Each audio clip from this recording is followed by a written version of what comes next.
Though the text I'm preaching on today is not the epistle reading, it is not 1 Corinthians, let's look at that for just a moment.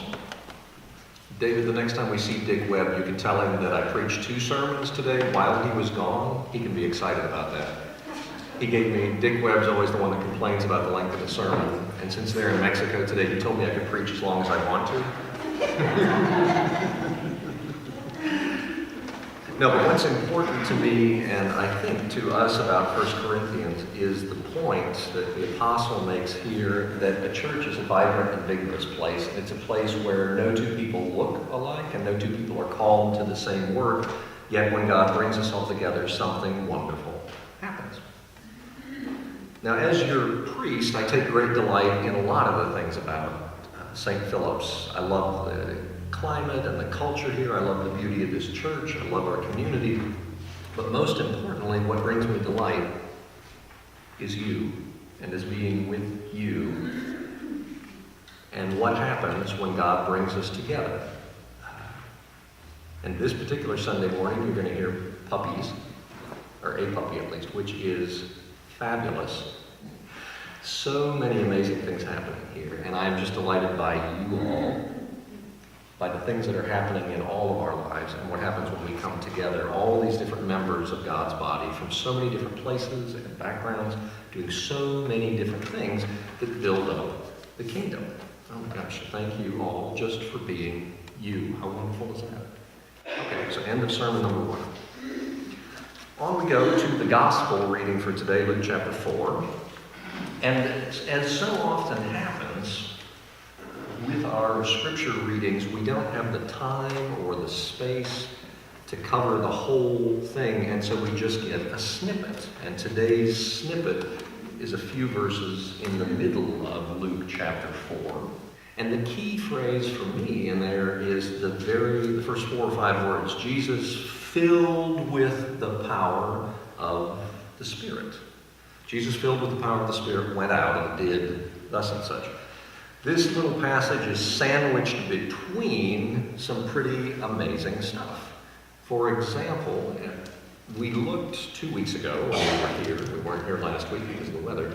But 2 weeks ago, we looked at the baptism of Jesus. And that happens in Luke chapter 3, where Jesus goes down to the Jordan River. He's baptized, and the heavens open. God's voice booms out. This is my Son, the beloved. With you I am well pleased. And the Spirit descends upon Jesus at that point and empowers him for the next steps. And the next step is actually Jesus leaving the river and heading out into the desert. The beginning of Luke chapter 4 is Jesus in the wilderness. I mentioned this a couple of years ago. I was blessed to be able to be over there.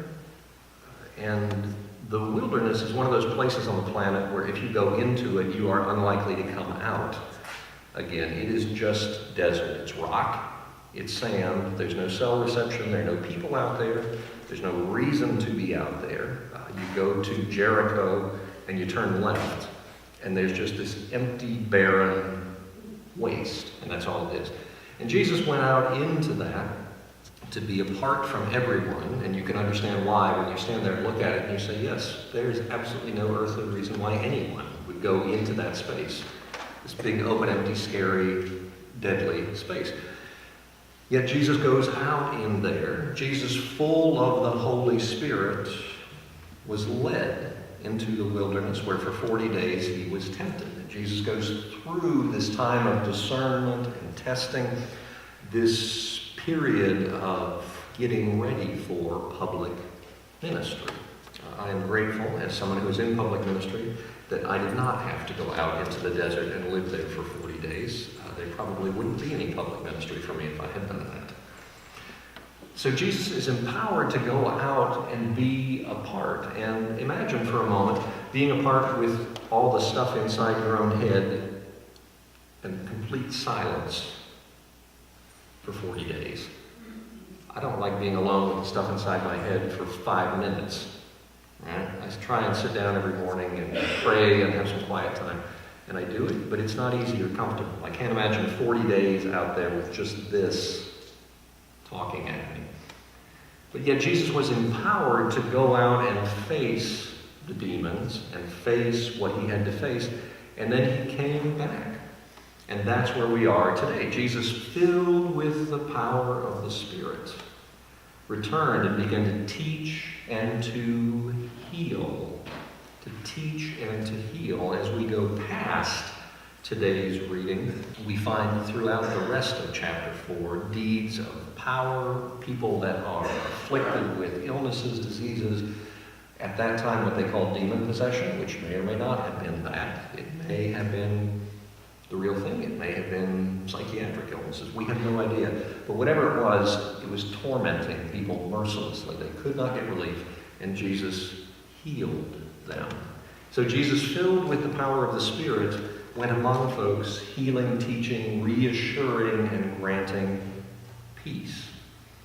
But what I like about chapter 4 is this idea of filled with the power of the Spirit. There are other places of filled in the Gospels. There's one that I really like at the end of the Gospel of John where the disciples, Jesus has died. They don't realize that he's been resurrected. And they suddenly lost their jobs, right? Their job was following Jesus around for 3 years and being a part of his crew. But now he's gone. And they're left with, well, what do we do? And several of the disciples were fishermen. So they said, well, I guess we'll go fishing. We don't have anything else to do. So they go out and they get on the lake in a boat with one of those big drag nets. And they fish all night. They were night fishing and there was nothing. And in the morning, there's someone standing on the beach. And that someone says, have you caught anything? And the still water, you can hear someone calling out. And they say, nope, nothing. And he says, drop that net on the right side of the boat. When it does, it is crammed full of fish. The word there is not just a few fish, not just a net with a lot of fish, but it's a net crammed full of fish to the place where several grown men could not handle it, and they're trying their best to drag this net to the shore. Now, the word crammed full there is slightly different from the word filled that gets used here in Luke 4, Jesus filled with the power of the Spirit. But I like the imagery in my head, and I like the idea of Jesus, obviously as God, but as a human being, as we are, not only given something from God, but filled full to do the work God had called him to do. But here's the thing. In order to do all that stuff, to do the healing, the teaching, the reassuring, Jesus had to be present. He had to be present right here, right now, with those that he loved. He couldn't just rush off and do things, right? Okay, here you go, Barbara, pop, done. Run to the next thing. Here you go, Leonard, pop, done. Couldn't do that. He had to be among the people, live among them, be present among them. And that's where the takeaway for us, I think, comes into play. Being present here and now. Perhaps what we are called on to do is not always as exciting as casting out demons. I got a phone call recently where someone, this is a true story, someone was convinced they had demons in their house. It happens every couple of years. Somebody calls me. And so immediately my mind goes to The Exorcist or something like that, right? You know, and okay, so, Titanic spiritual battle coming down at St. Philip's Episcopal Church. Well, you know what it is? So often people just need someone to listen to them. Someone that doesn't say, I'm sorry, man, but you're a nutball. You know, or the equivalent of it when you call and somebody just kind of fumbles around and goes, just to listen, to hear their story, because so often people have experienced a tragedy of some kind. They've lost someone, or they've gone through some sort of traumatic event, some other traumatic event, and they're haunted by that in one way or another. And it could be a real thing. I have no idea. But so often, and in this case true as well, just needed someone to listen, someone to be present. And so my question for you, as Christians, we are filled with God's Spirit. Sometimes we feel it, right? There are moments where all of us, okay, we feel like we're in touch with God, where something's happening, like we could carry on some good work. There are times where we feel pretty drained and wiped out. Thursday, for example, community meal. Thursday was a long day. There was a lot of variables on Thursday. Dunn's was going to do the chicken for us that we were going to serve. We've got, plan on about 300 people showing up, and Dunn's grill went out. Oops. Now what? I mean, what do you do? We got 300 people coming, and we got half-cooked chicken. What do you do? Maybe not a time where you feel most powerful and in control. Yet,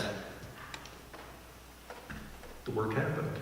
People in the kitchen dropped back, punted, figured it out, and did beautiful work. And we served almost 300 people on a bitterly cold day at the end of the month when people's food stamps and SSDI and other stuff have run out, and they desperately need food for themselves and for someone else. So my point is, there are times where we feel empowered, and there are times where we may feel pretty hopeless or pretty lost or pretty, what? Yet God's Spirit filling us remains the same. And it is often in those times of feeling weak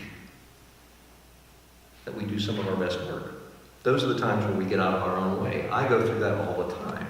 Days where I get up, like today I posted on Facebook, "Dear Bishop Mark, may I please wear my pajamas to preach today? Thank you." I did not feel particularly powerful today, and I'm not going to comment on myself and say, but yes, I'm doing great things for God today. What I'm saying is that on those days where I feel like I can barely put one foot in front of the other, often those are the days where I have gotten out of my own way. Instead of my head being full of, and this is what I need to do today for Jesus. Jesus needs me today. Those are the days where I'm able to just say, okay, God, I showed up. You got to take it from here.